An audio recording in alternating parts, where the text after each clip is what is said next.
Ayun na, hugas kamay na tayo, OWA, DMW. Noong February 28, 2026, kasagsagan ng gera nung unang araw ng pambobomba dyan sa gitnang silangan. May posting pa kayo na naghihikayat kayo na mag-repatriate ang mga Pilipino na mayroong kayong 150,000 allocated fund para sa bawat OFW na willing umuwi. Ngayon sasabihin nyo fake news as of today. Di ba pinost ko yan? May reference ako galing sa Google. 'Di ba? Galing sa Google, galing sa departamento ninyo, galing sa post ninyo. Ngayon nag-update kayo. Nakakagulat at nakakalungkot lang isipin na noong February 28 ang gagaling ninyo na sabihin na may 150,000 bawat Pilipino, ngayon tinanggal ninyo. Tapos ito pa sa video ni Bam Aquino. Ito kay Senator Bam Aquino, nakausap niya si Senator Raffy Tulfo na nagtatanong magkano ang funds ng DMW, OWA at ng DFA. All in all, suma total is 2.3 billion pesos. Ayan, panoorin niyo yung video. Nangyayari ngayon sa Middle East ay may potential po talaga lumaki. We support the Chairperson on Foreign Affairs.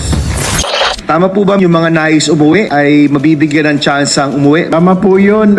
May mga levels po. May alert level 3, voluntary. Alert level 4, mandatory repatriation. Ang alert level 2 po, UAE, Qatar, Kuwait, Oman. Alert level 3 naman po, Israel, Syria, sa Iran. Meron po bang pondo para po sa repatriation ng mga kababayan po natin? Meron po 800 million po ang pondo po ng DMW at ang Action Fund po ng OWA ay dinagdagan po natin ng 500 million, kaya umabot po ito sa 1.3 billion. Sa DFA naman po para sa repatriation ay 1 billion pesos. So ayan, napanood ninyo ang video ni Senator Bam Aquino at sinasabi niya doon sa kanyang video at ng mga katanungan niya tungkol kay Senator Raffy Tulfo kung may funds ba, at meron confirmed na 2.3 billion peso.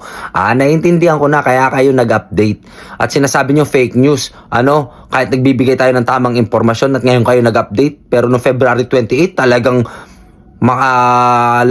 makakalap lang kayo ng mga Filipino na gustong umuwi. Nag-post kayo na may 150,000 pesos, 75,000 to 150,000 peso if I'm not mistaken. Ayan ulit, i-show ko sa inyo. Ayan yung screenshot mula kay Google na galing sa departamento ninyo. Ngayon ito yung post ninyo. Paano nga naman ba magkakasya na 150,000 kada Filipino? Isipin niyo 2.3 billion peso lang ang funds.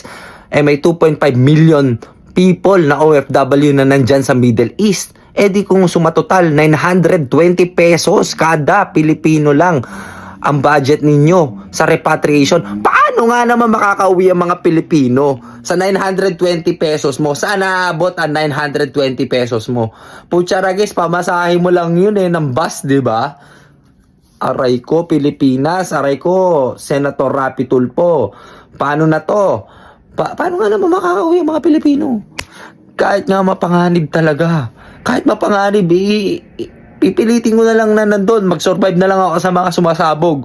Kung di man sa sumasabog, mag-survive na lang ako mawala ng pagkain at ng tubig dahil nakasara ang Strait of Hormuz.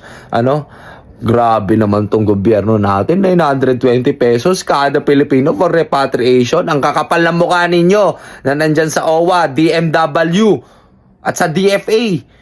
Ganyan na ba kayo kaganid at corrupt? 'Di ba? Na minamanipula ninyo ang inyong mga impormasyon, pero no February 28, proud na proud kayong sabihin na 150,000 kada Pilipino, free flights and accommodation at financial support. Ang kakapal ng mukha ninyo, tapos sasabihin nyo ngayon fake news. Sino ba tong tibu na to nang nakapicture dyan sa OWA na yan at DMW? Tibu ka kasi. Tomboy no? Pagkatao mo pala, peke na Tomboy I-reset kita dyan Nakakabuisit itong tibu na to. Sasabihin mo fake news. Tibu ka kasi.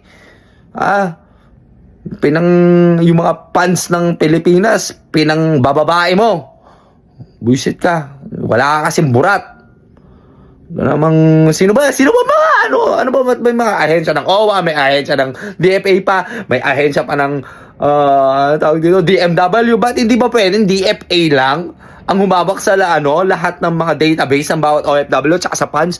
Diyan nagsisimula ang corruption sa mga sub-agencies ninyo, sub-departments ninyo. Ang kakapal ng mukha ninyo. Sino ba dapat managot? Sino ba ang pinaka-humahawak at responsableng tao ngayon ng humahawak ng mga foreign affairs, ng mga OFW? Sino? Ikaw ang managot. Ikaw ang mag-explika. Hindi yung tibo na leader-lideran ng mga tibo. Buisit.